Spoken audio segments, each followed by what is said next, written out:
Lowe's knows how to get your lawn ready for spring. And right now, you can get up to $20 off select Scott's Triple Action Fertilizer. Plus, get a Cobalt 40-volt 15-inch string trimmer or leaf blower. Your choice, $149, only at Lowe's. Get set for spring. Visit us in-store or online today because Lowe's knows home improvement. Valid 3/9 through 3/22. Selection varies by location. While supplies last. Excludes Alaska and Hawaii. Welcome to the Behind the Bits podcast.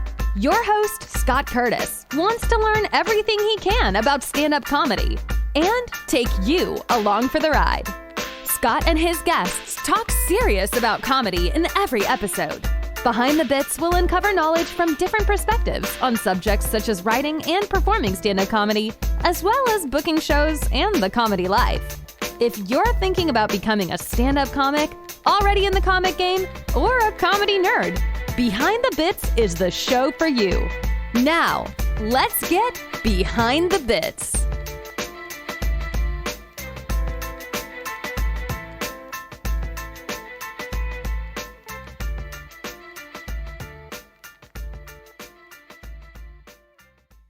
I'm going to bring it up right now. It's Ben Webb. Ben, thank you so much, Scott. Thank you so much for doing the show. It's great to finally actually talk to you.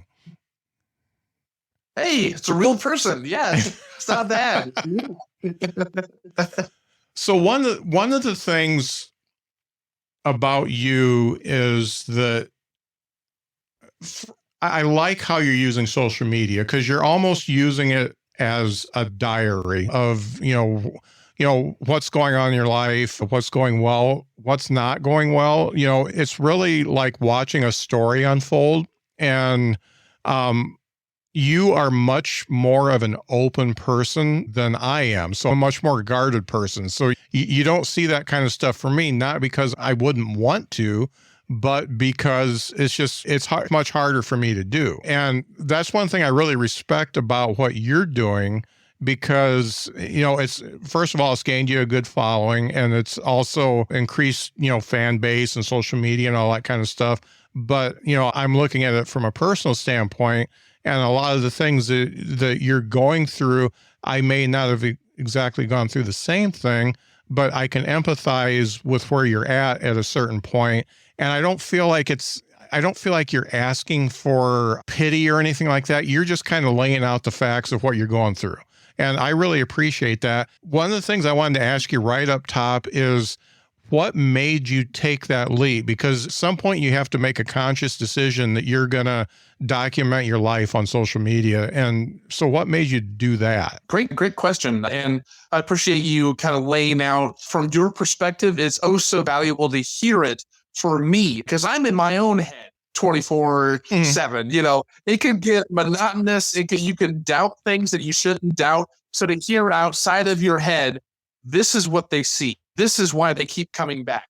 And all that is oh so valuable, because when you're on stage, the feedback is immediate. On social media, you may get it in partial, a little bit at a time, a comment here, talking to like an interview there, all very valuable.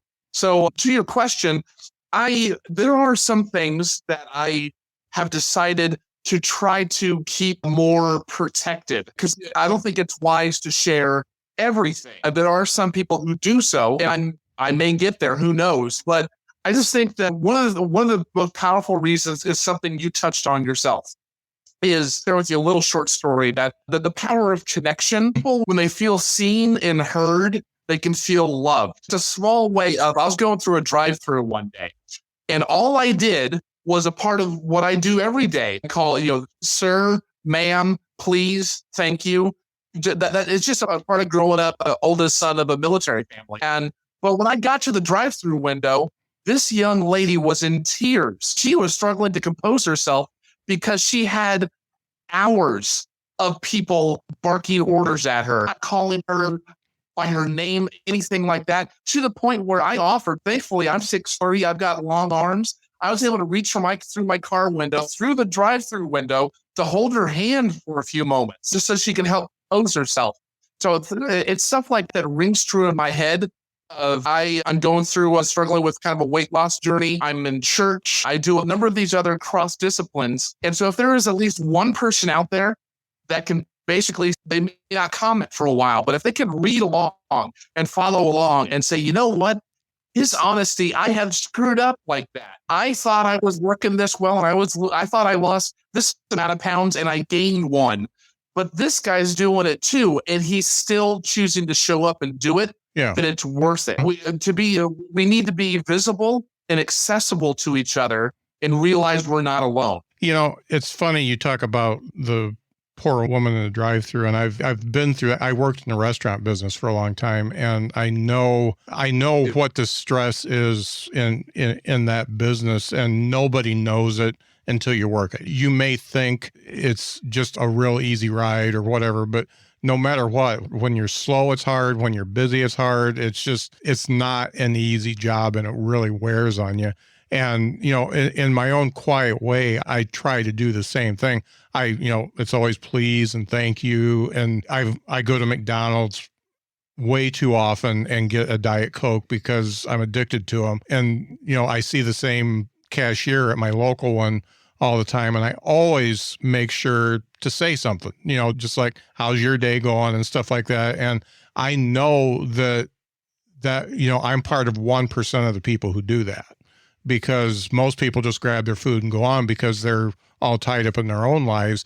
And that's one of the things that I appreciate about you, because you're going through your own pains in life, and yet you take the time to actually reach out to people and try to ease their pain along with it. And that's really the reason I brought you on, because there's something about you that is different from a lot of the other comedians I talk to. And maybe because it's more outward, I think the other comedians have it, but, you know, as a tribe, we are a guarded people, and we tend to, you know, bury everything that's wrong with us and then just bring it out on stage. Whereas you're doing it on stage and you're doing it in life too. And I really appreciate it. So I'm one of the people who read the stuff and I don't like or comment on it. And that's just me. You know, I go through this stuff, and you never know who's doing that until they say something. But yeah, I've just really, you know, so you're one of those, the algorithm, because I stop on your posts all the time. I get to see every single post. I've gone to your profile a few times to see if I'm missing anything, and I don't miss anything. So, you know, the algorithm's working as far as that's concerned, because I linger and read the whole thing. But yeah, I appreciate the way you're presenting the things that go on in your life, not necessarily in an essay way. Your posts aren't like a book to read. They're longer than 2 lines, but they're less than 6 paragraphs most of the time. And I feel like I can read it. I can either get uplifted or feel some empathy for what you're going through. I had a weight loss journey myself, and so I kind of know where you're at. And I was older than you when I decided to address it, and I know how hard it is. So yeah, it's hard to express what one post on social media can do for you, but when you speak of endorphins and stuff like that, yours tend to take something, you know, if I'm looking at a bunch of shit all day and I see yours, it's a little bit of a bright spot. I sincerely appreciate. That's precisely what I'm trying to aim for. You know, spreading joy on purpose. It's a term, it's a phrase that I stuck on real early on. And once I found out on Google searches and looking on social media platforms, as far as I can tell, that's me. So I doubled down immediately on that. And so, yeah, it's a branding thing, but the more you get to know me and I share, it's a life. It's a choice of how to live it out. Truth being told, I want to learn how to use TikTok or other platforms more intentionally about sharing some of those videos that I'll share in my stories of, okay, joy on purpose. What can it look like? Mm-hmm. It doesn't have to be extravagant, spend $1,000 and give it away to strangers and film it for views or anything. It could be literally what you were saying, is building relationships, being nice to cashiers.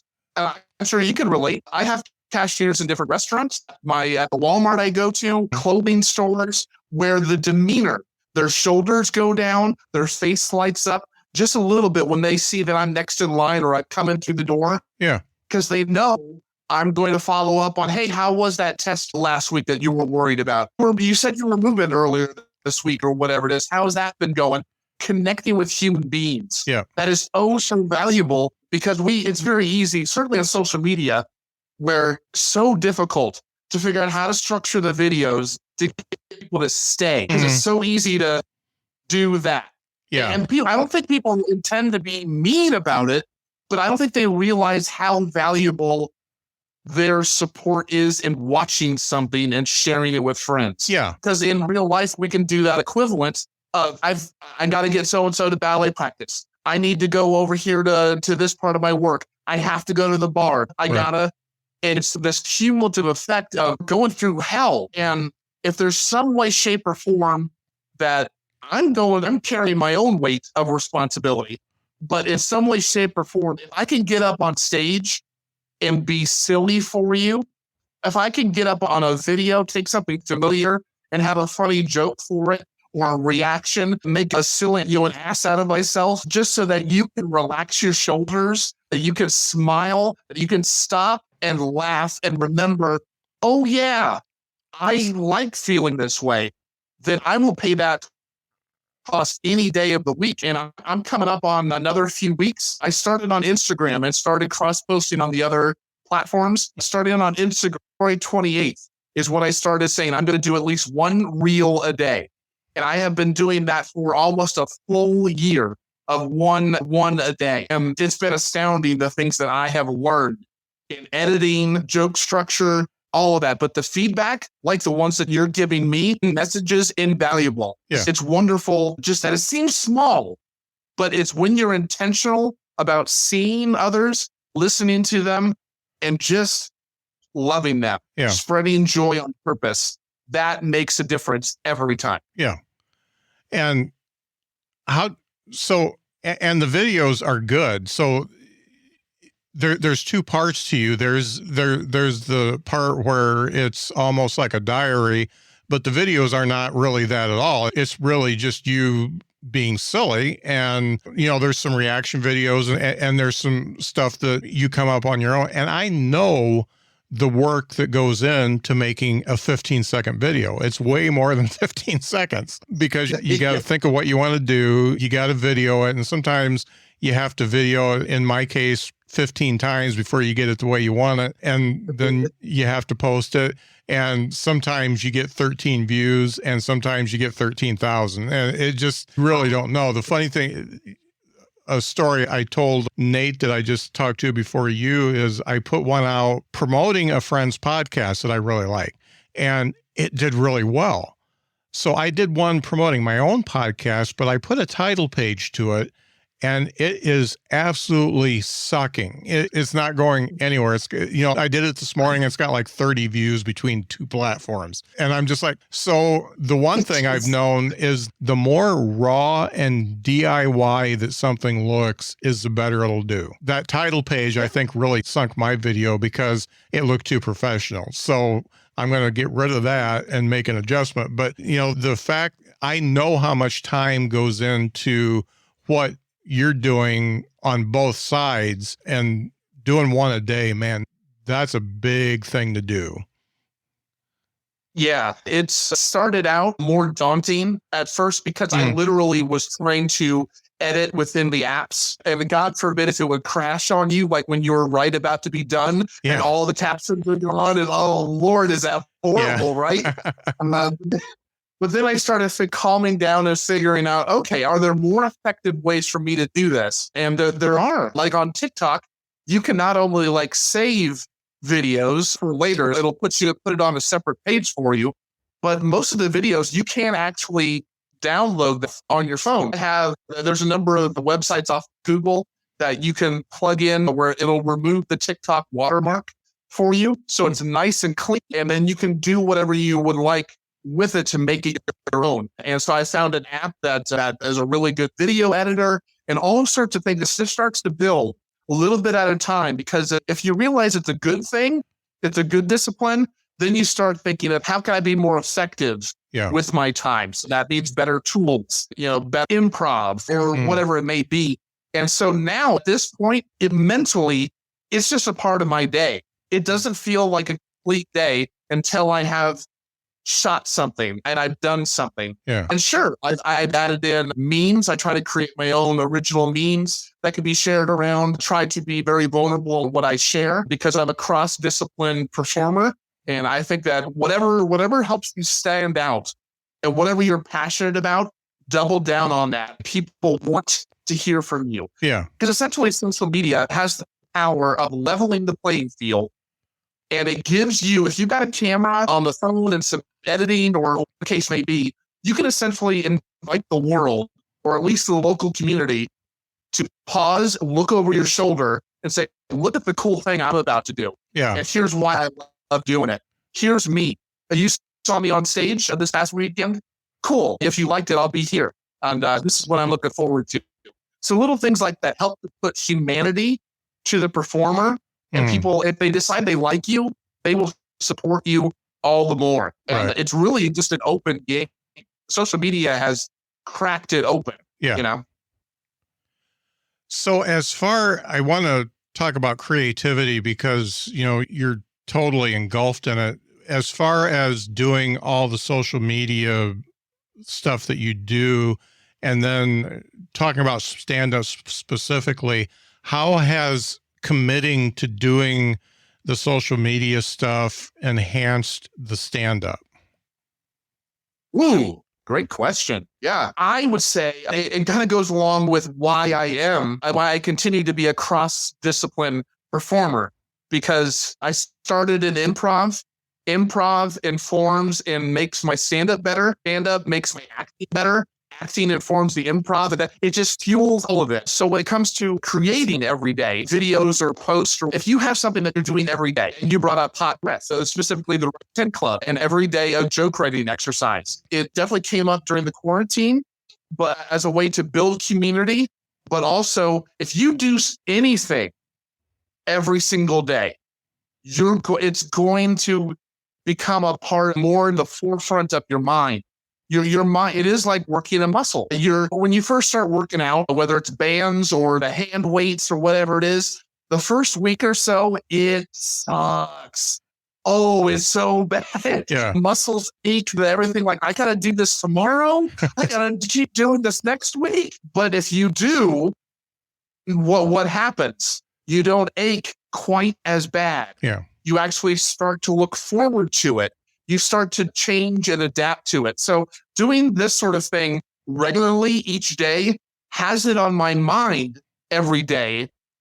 And one of the reasons why I keep a notebook with me as much as I possibly can, that or Post-it notes or note cards, because when you're training yourself to edit down in like 15 second to 30-second videos each day, you are, with stand-up jokes, you're already soaking up the details around you. Now, when you have that discipline, it's not only soaking up the details, but it's already starting to think of what's a good setup that I can do, because that's a great punchline. This is a great line. Yeah. Things will start already kind of coming to you, fully formed, partially formed, whatever it may be, but your mind, you may be focused on work. You may be going to pick up your dinner that you ordered, driving in the car, whatever it is. But your mind is still humming.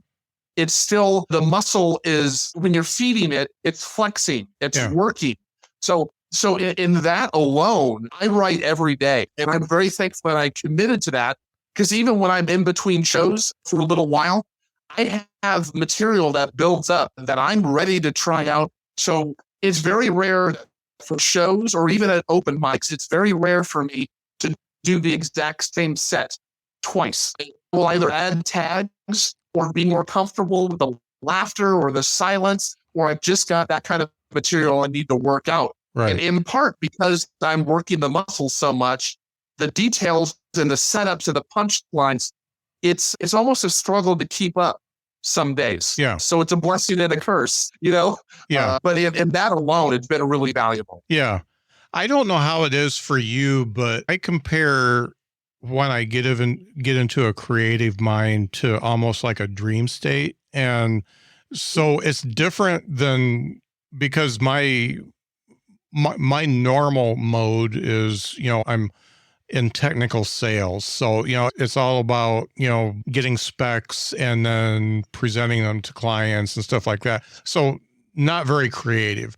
And the funny thing is, I've committed to, like you have, I've committed to doing more reels, TikToks or whatever, just to get in that mind. And the funny thing is I did the one today and it's not doing well, but it put me in a state where I wrote the joke that I'm going to bring to Is This Anything? And it doesn't have, they're not connected in any way or form.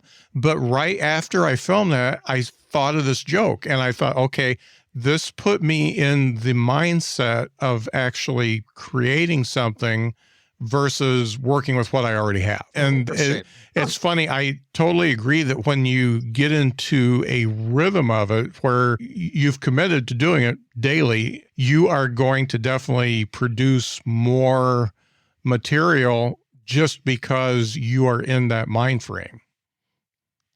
Oh, yeah, absolutely. The confidence that comes with it. Being able to be bold and standing and saying it does matter as well. Delivery as with the material. Yeah. But yeah, you're working at a bank yourself. So I kind of committed to there's some things that I'm just maybe down the line if I have another job or if I can wrap my head around a safe angle to do. But there's some things right now that, nope, I like this job. I'm doing well at it. I'm not going to joke about things that will jeopardize that. Yeah. But the funny thing is, like when I set that boundary for myself, I have actually struggled to keep up more writing because it's almost as if, and I speak in these terms, so forgive me if you don't share them, but as a Christian, the creativity that one of the reasons why I love going to the zoo or spending time outside is the sheer creativity of my creator is out there. It doesn't have to be beautiful. It's functional.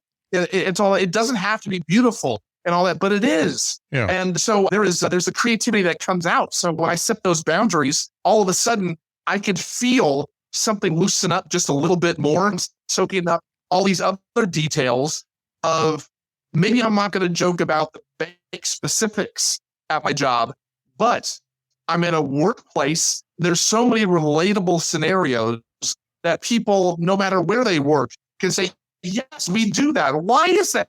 I don't know. There's all these things that are so connected and relatable. And I do have a bit to share for that here in a little while. But yeah, I think you kind of feel that whatever allows us to loosen up and relax and be human ourselves without the hat on of this is duty, this is responsibility. These are the technical specifics that I have to be laser focused into. Take off the hat. I can be focused on details, but I'm breathing. I can smile. You're listening to a stand-up special on your drive home or whatever it is. You laugh a little bit. Already you're making that transition of, okay, I think, wait a minute, that would be a great idea for a joke. You're making that, you're giving yourself permission to be human again. Right. And we all need that. Yeah. 100%. Now, correct me if I'm wrong, but did improv become before stand-up for you? Yes. I took a class, went through the graduation show, and it was from there where I'm like, you know what? I'm still standing. I survived. The nerves weren't nearly that bad. Stand-up for me has always been a lifelong question of, am I funny? And can I do that? I have always wanted to find out the answers to that, but I'm growing up military where we moved every 3-4 years.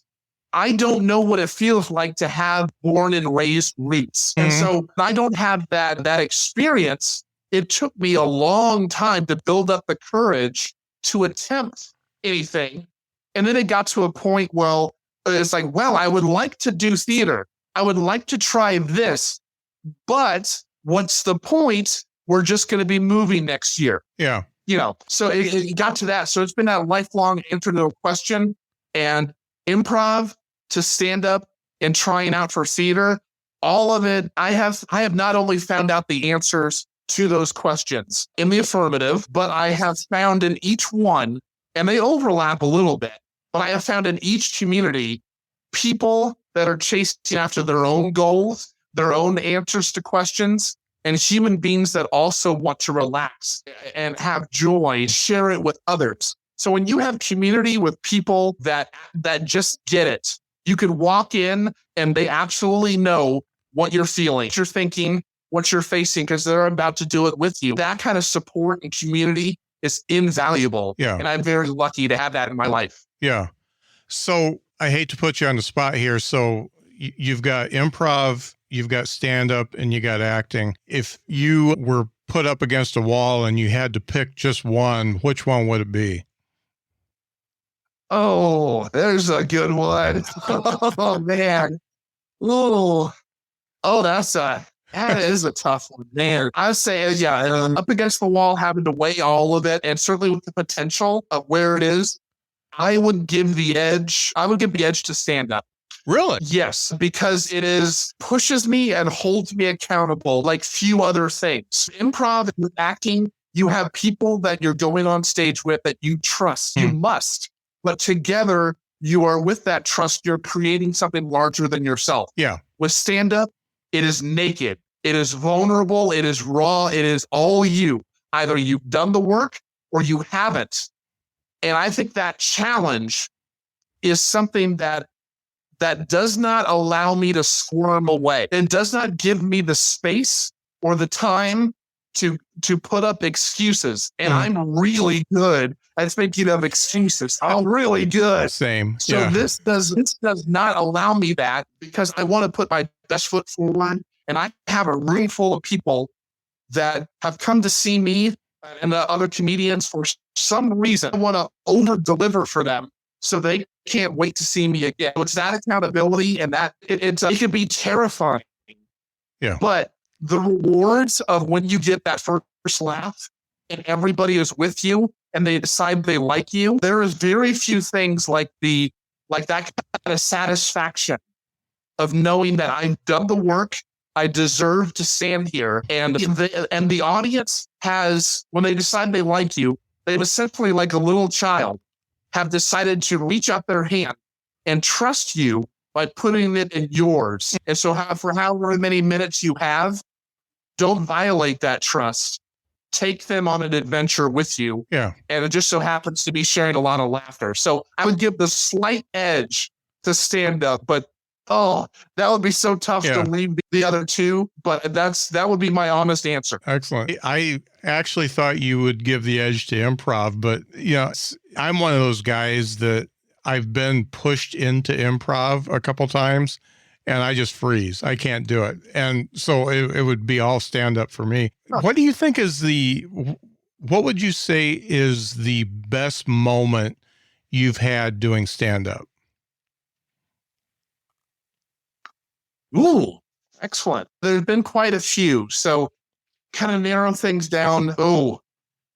I was actually, some runners up are being able to do the World Series of Comedy in Fort Wayne, Indiana. My first trip in quite a while to go out there and to do all of that by myself. I'm proud that I did that. There's a church show that I really want to press into churches and nonprofits and corporate. I'm very proud of the church show that I did. It was last year, full room, me and another comedian for an hour and a half or so. We had their attention. It was such a good night. I would say so far, the night of being able to win the Clash of the Comics at the Omaha Funny Bone it was during a quarantine year. So it was a little awkward, a little strange, but that was my first time ever on that stage. And here in Omaha, that is the venue that you want to be as a stand-up. And I'm working on getting to a point where they can trust me to be a reliable local host. There's about 5 or 6 or 7 that are trusted that way and believe I can get into that group and be professional and deliver. But that night I knew some of the friends that said they were coming. I knew they were there. It was all of the others that they had no clue whatsoever who I was. And so for 5 minutes, I had a chance to show them who I was. And from start to finish, I feeling that room. You know how it is when you're up on stage, most of the rooms, it gets so dark. Maybe you see the first row or for first few tables or whatnot, and everything else is in black. But it's like an organism that you can feel. It's breathing. It's right there. It's a room full of people. So to feel for that 5 minutes that, oh my gosh, I think I have them. And then to know absolutely you do with the laughs and the responses. And then to find out that I actually won that night and got. America needs reliability. Roads to keep supplies moving. Energy to power every moment. And we need that reliability now. Hundreds of new infrastructure projects are awaiting government approval. Projects that will supply thousands of jobs and improve American lives. But new red tape from the White House could create years of backlog, or worse, project cancellations. Ohio can't wait any longer to build back better. We need progress now. For better roads, more affordable energy, and a reliable supply chain. Help break the gridlock. Call Senator Brown, 202-224-2315. And tell our senator we need him to cut the red tape and get Ohio moving again. 202-224-2315. Paid for by the Coalition for American Jobs. Dr. Rick here. Another sign you're becoming your parents is getting particular about details that don't matter. The craziest thing happened when we got tacos the other day. Was it Wednesday or Thursday we got tacos? I know it wasn't Tuesday because that's when I went to my hairdresser. Shoot, what day was it? See how we all lost interest there? Progressive can't help you from becoming your parents, but we can help you compare rates on home insurance with Home Quote Explorer. Progressive Casualty Insurance Company affiliates and third-party insurers. Comparison rates not available in all states or situations. Prices vary based on how you buy. Lowe's knows how to get your lawn ready for spring. And right now, you can get up to $20 off select Scott's Triple Action Fertilizer. Plus, get a Cobalt 40-volt 15-inch string trimmer or leaf blower. Your choice, $149, only at Lowe's. Get set for spring. Visit us in-store or online today because Lowe's knows home improvement. Valid 3/9 through 3/22. Selection varies by location. While supplies last. Excludes Alaska and Hawaii. To come back and host for a headliner, the Raging Cajun, John Paul Morgan out of Louisiana. Hilarious dude. Love doing that. But I would say that night is at the top right now in my head of something that I revisit. And especially on those days where we all have those doubts of like, what am I doing with my life? Yeah. That was not that good. Your writing is subpar. You should have spent more time polishing that up. Why did you bring that to the open mic? What are you doing? Remind yourself of those objective moments the best you can of what people have said to you, what you meant to them, how you made them feel. Remember those because that's why you do it. You suck it up and you keep at it. So, yeah, I'd say that's at the top for me right now. That's excellent. It's funny you did Fort Wayne. I used to live like an hour and a half from Fort Wayne. Oh, okay. Yeah, I used to live in the South Bend area. Yeah. Yeah, I was able to kind of browse around a little bit, see the zoo and all sorts of stuff. I'm really proud of that. That's my first trip in years. So flew out, did the hotel, met a few good comics in real life, like Drew Binkler out of New York. Uh-huh. And what's his name? Captain Autism, AJ Wilkerson. Wilkerson. I was able to connect with him there. And that was right before he just started exploding. And it's been phenomenal to watch that happen. It's been unreal. So, but yeah, I was able to see him in person there. It was really cool. Yeah, that's great. And Fort Wayne is one of those diamonds in the rough as far as comedy is concerned. I'm taking down AJ Wilkerson's. Yeah, I'm taking down AJ Wilkerson's name because he's been on my radar and I haven't reached out to him yet. His story is phenomenal. If you can, or if you haven't already, check him out on some of his socials. He's rather active like I am. Yeah. And that dude it's a story that just makes you smile. Yeah. To follow along with. He's a real good dude. Yeah. So what do you think is the best advice that you've got that you've been able to use all along as far as stand-up comedy is concerned? Ooh, excellent. Oh. One of the things that keeps coming up with me is when I started out, I didn't committed from the start to be a clean but not safe comedian. And some people screw up their faces and, well, what do you mean by that? Well, clean in that I don't really have that much interest in cursing, using graphic descriptions of sex. I don't do drugs. I haven't had a drop of alcohol. I can't relate to that, so why fake it? But I also not safe. And by that, I have seen a number of comedians that I decided I like them, but when I watch them perform, I can guess what the punchlines are. Yeah. I can guess where they're going to go. I don't want you predicting where I'm going to go. So I'm going to rock you on your heels. I may even push the boundaries just a little bit with wordplay and here, there, just so you're either back on your heels or you're leaning forward in your seat. I don't want you in your chair, arms crossed. Okay, what's the next joke? Yeah, my dad used to tell something like that. Death. I don't know. I want you to feel something. So with that, one of the things I would do because of my nerves, they were so bad, would just like speed through. I remember having like a 5-minute set planned out for my first open mic that they gave you 5 minutes. So in my mind, and I wrote it out and I timed it out at home, it was 5 minutes. When I got up there, it ended up compressed to about 3 minutes or so. And I'm like, I didn't get the light yet. Like, Yeah. What's going on? And the reactions were very muted because I wasn't giving them time to respond. Yeah. So one of the big pieces of advice that I had from a more experienced comedian is do not leave laughs on the table. Take a breath, read the room. If you're confident in the material, be patient, articulate the words, and work the pauses. Pay attention to what they want to give you. Because if they want to give you laughs, even if it's like a tittering laugh at first and it builds and there's different stages to it, don't step on it.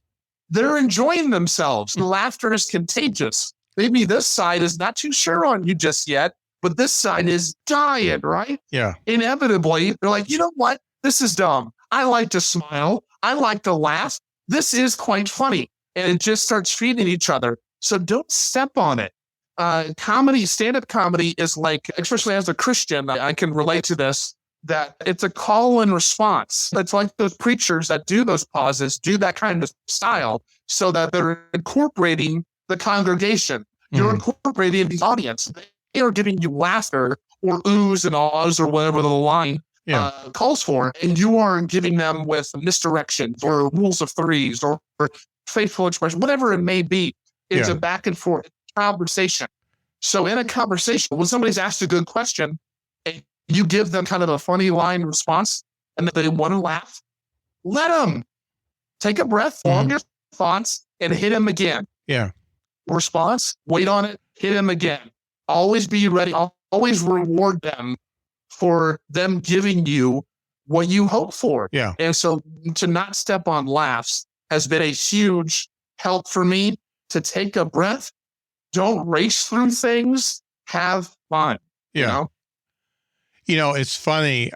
That's always been one of my issues. And one of my problems is I can't hear. So I wear hearing aids, and my vanity kept me from wearing hearing aids on stage. And so I couldn't hear. I couldn't hear if somebody was laughing. So like you, I would just run through the jokes, and in 3 minutes, I did 5 minutes of material. And so I just sucked it up and decided I'm going to wear my hearing aids. And funny thing is, I was at an open mic a couple of weeks ago, and the guy said, "Hey, what kind of hearing aids do you have? Because I need new ones." There you go. Yeah, I need them because that's in the sound range that I can't hear is laughter. And if I have the hearing aids on, I can hear a little bit better. Not great, but at least know what's happening. But it's funny you say that because I've gone through that myself. First, because of nerves, and second, because I just didn't know. Yeah,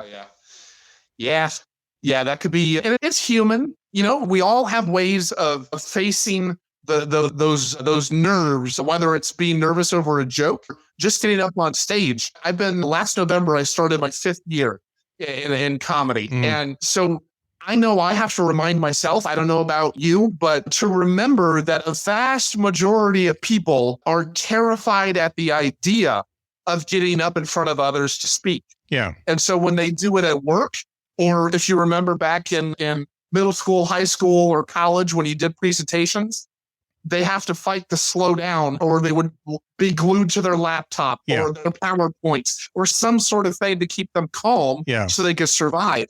So to realize we're not only getting up in front of folks to speak, to say a few words, you could do that at a funeral or a wedding, but we're getting up there deliberately to make others laugh. And that in itself is almost impossible, because it's, especially in this day and age with the politics and the different cultures mixing in that, and then different generations and all that. And you don't know who's in the room, but they're all there to try to agree to laugh. And so to have that, it takes a certain kind of boldness and courage and maybe a dose of audacity to say, I can make them laugh. I can do this. And so when I first started that first week, my first open mic, I remember I've never been like this before and haven't been since, but I was so nervous that all the muscles in my neck were tight.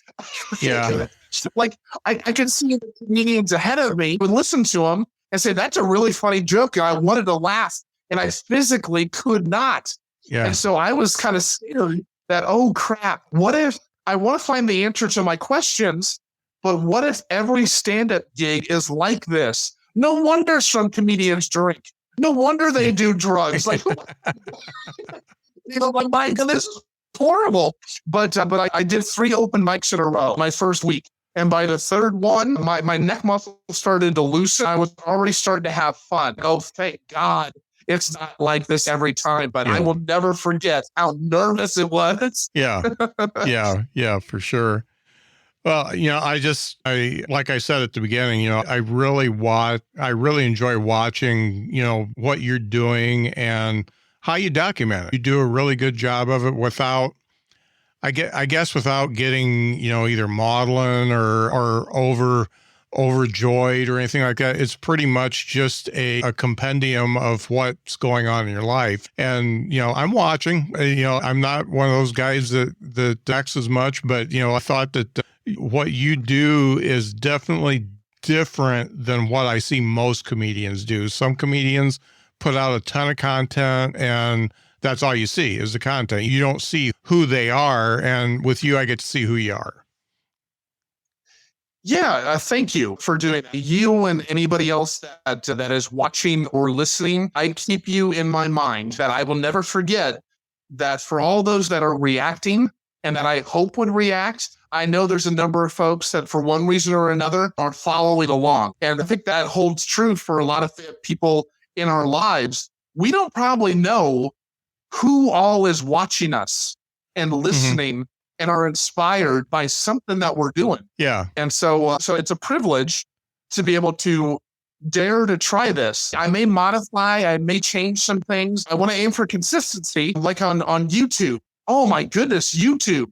Like as I mentioned, I started on Instagram, 1 reel a day, right? And then I started cross-posting on Facebook and then YouTube, and then TikTok came a little bit later. YouTube, in about 10 months time now, I'm nearly at my first 1,000 subscribers and almost at 1 million views. Damn. The power of consistency and being who you are. As you touched on with the video or other things that seem to be performing better, I guess would be the word to use, is even amongst all the filters and all the silliness and all of that stuff, real world people want to see real world people. They want to see the authentic you.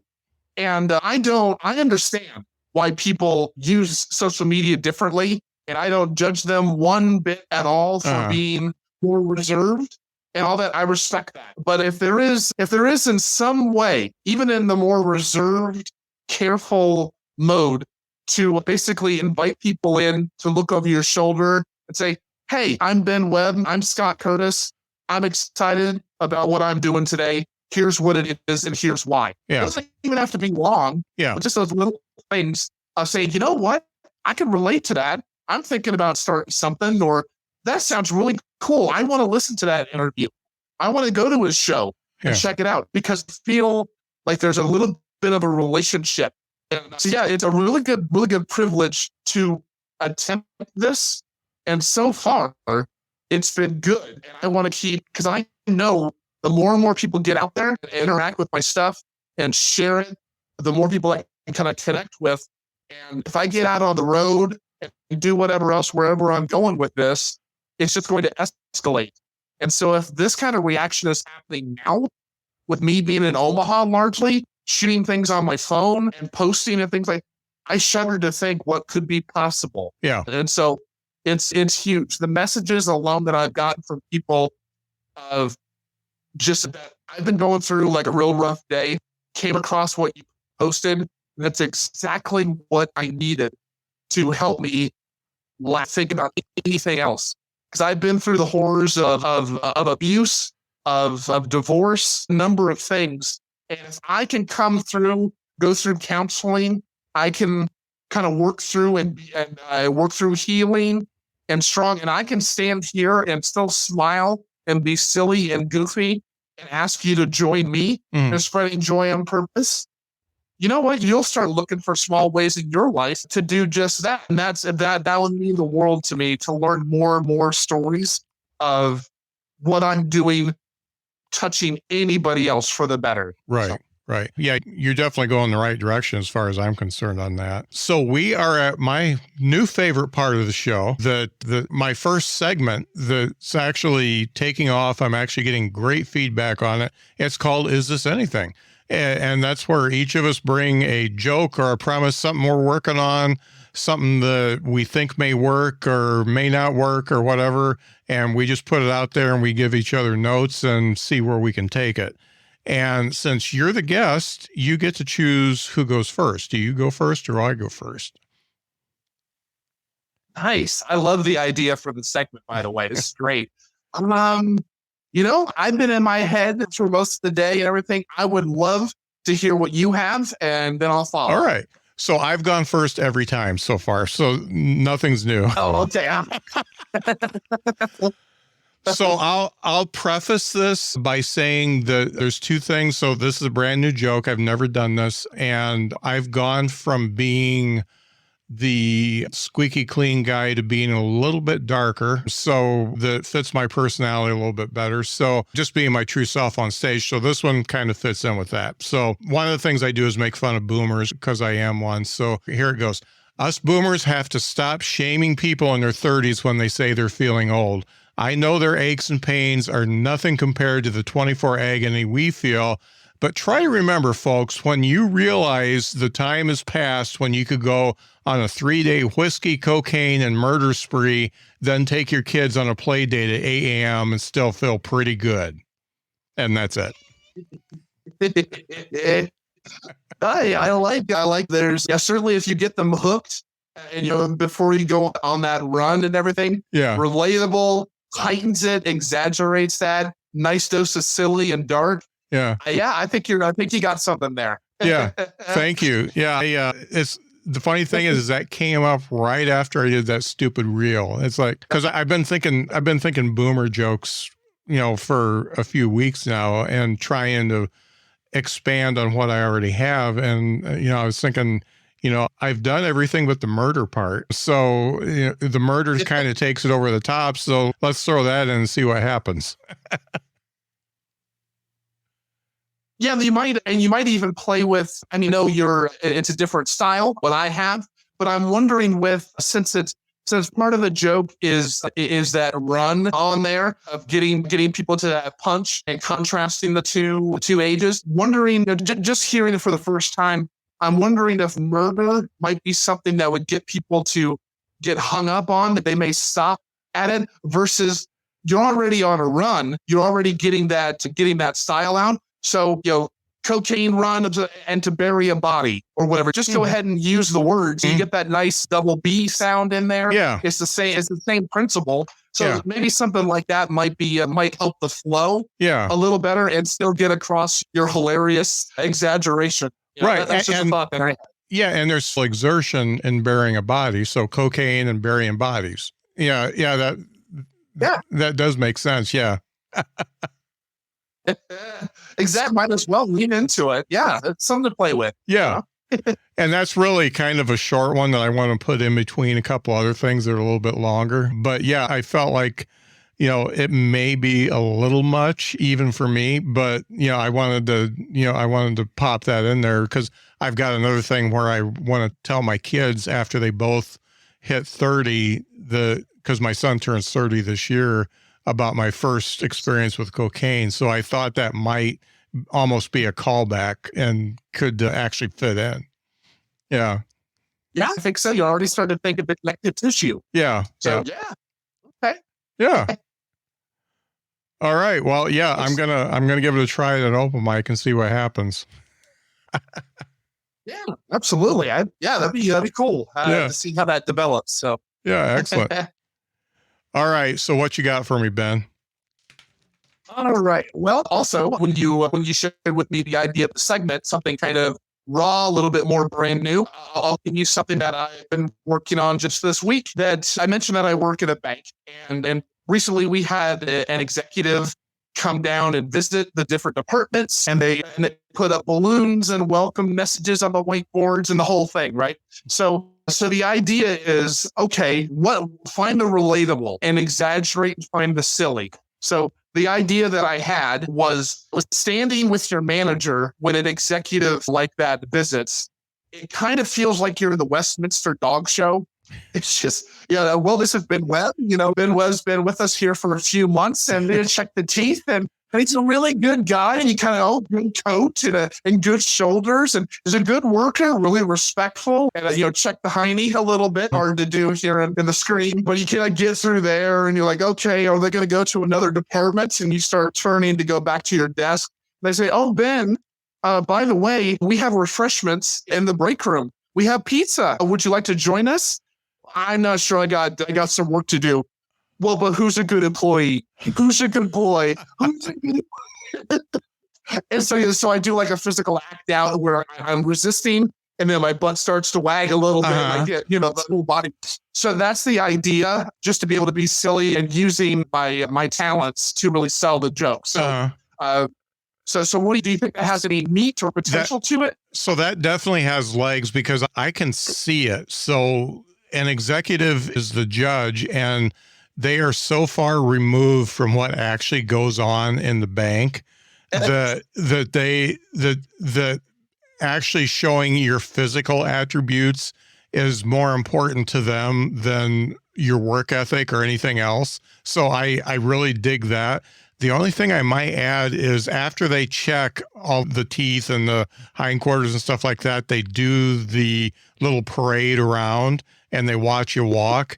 So that would be an opportunity for another act. And maybe you could run into another employee or something like that that is also doing the runaround. But yeah, that little light bulb for me as soon as you compared it to the dog show. So yeah, you've definitely got something there. Hey, all right. I've sensed there might be something there. If I can sell it just right, to maybe have some lines that are solid, that comes with the writing. Yeah. Because I know I can heighten it. I trust my own reactions and what I can do. And actually, now that I'm thinking about it, that's another way that this daily video discipline helps. Is when you've done it enough, you know what your face can do. Yeah. You know what your voice and all that can do. Yeah. So imagine when you can just trust that on stage, it's invaluable. So yeah. I'll get to work on that. And I'm excited to see, because I think that could work just about anywhere if I get it right. So yeah. The only thing you might want to add as far as a setup is concerned is what this bank executive looks like. And you could go either male or female, but talk about the suit they're wearing and just something to make them completely outside of what normally goes on in the bank. That's a great, to think of those details because it's already kind of physical, already that's getting people to think what it was like in their jobs. Yeah. So why not dress it up just a tad? So it might be something, like you said, the suit, hairstyle, maybe they're wearing a pair of white gloves. Yeah. Something like that. Yeah. A very vivid, detached image. That's a great little detail. Thank you. And the reason why I say that is because my wife worked in banking for like 25 years. And it was a locally owned bank for a long time. We go to the Christmas party and, you'd meet the owners and they were always there in like a reception line. And you could just tell that, they're people, but they're not the same as you. They live in a different world. And even though they own the bank, they have no idea what goes on, what it takes to actually make everything work. So yeah, somehow making that separation that they're not only a judge, but they are a different type of human being that is a little bit far removed from what a normal human being goes through every day, something to really separate them, and then reducing yourself down to being a canine, it even makes that a little bit of a wider gap and makes it more exaggerated. So it really, because most people at a comedy show are going to be more like you than they are going to be like the executives. So they're going to actually, they're going to be more on your side than theirs. Here's hoping. Yeah. Yeah. I'm excited now to kind of work on it and test it out to see how it develops. Yeah, that's cool. I love that feedback. Thank you. Yeah, you're definitely onto something there. And the funny thing is I'm starting to get notes. People are starting to send messages to me on these things. And if I get any for yours, I'll send it off to you. But yeah, it's funny when you kind of put it out and crowdsource stuff a little bit.